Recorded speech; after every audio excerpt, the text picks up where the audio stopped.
In society today, we see that most people would rather watch TV or be on their phone or computer than read a book.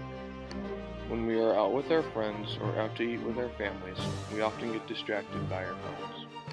The book Fahrenheit 451, written by famous author Ray Bradbury, is about a futuristic American society where books are banned, and firemen, or a futuristic version of policemen, burn any that are found. When you think of firemen, you probably think of men who help save people and put out fires. In this futuristic world, nearly every house is fireproof. However, it was decided that firemen would have a different job.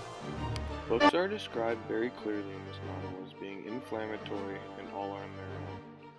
Books divide people and emphasize different opinions and attitudes.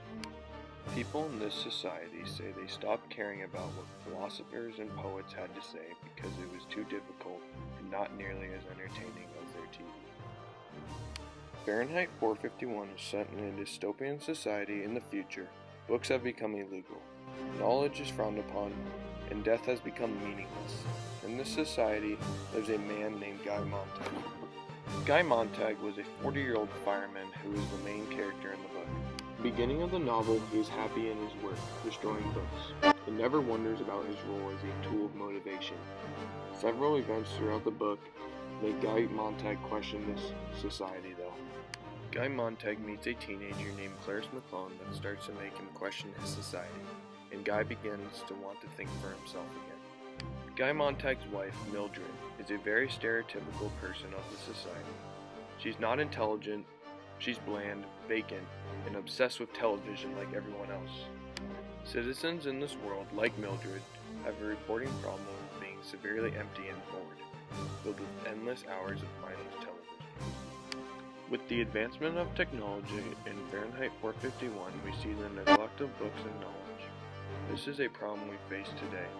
Technology allows people to stay inside and not to leave the house as much. The consequence of this is people have less interaction with the world and with other people around them.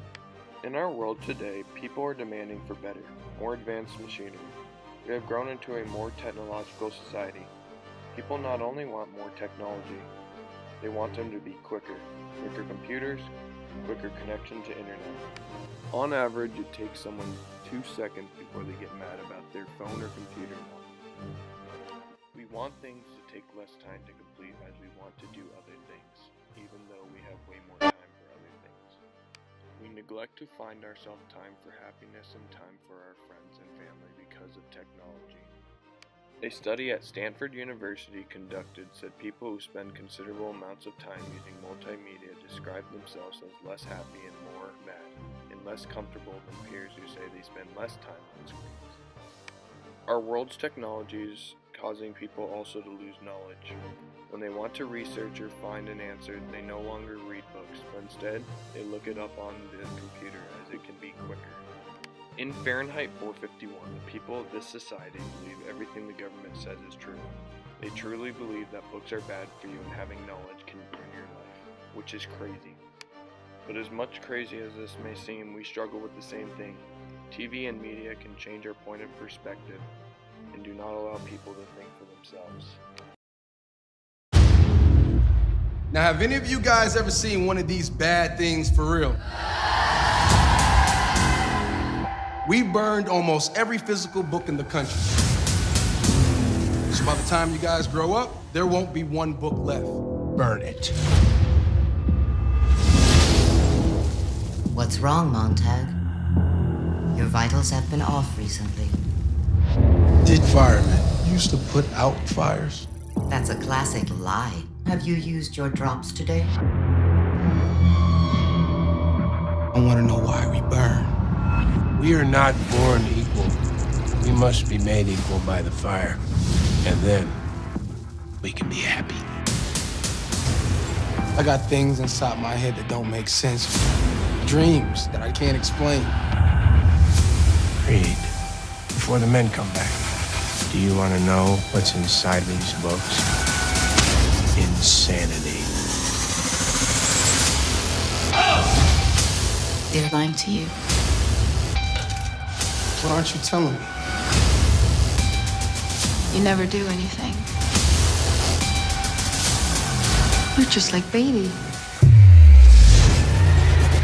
I'm not like Beatty. We have an important task for you. If anybody sees me, I'm dead. The danger is real and immediate. We need to get ahead of it. What if I tell these people what you do? Words are a terror, son, I know. Knowledge is a dangerous thing.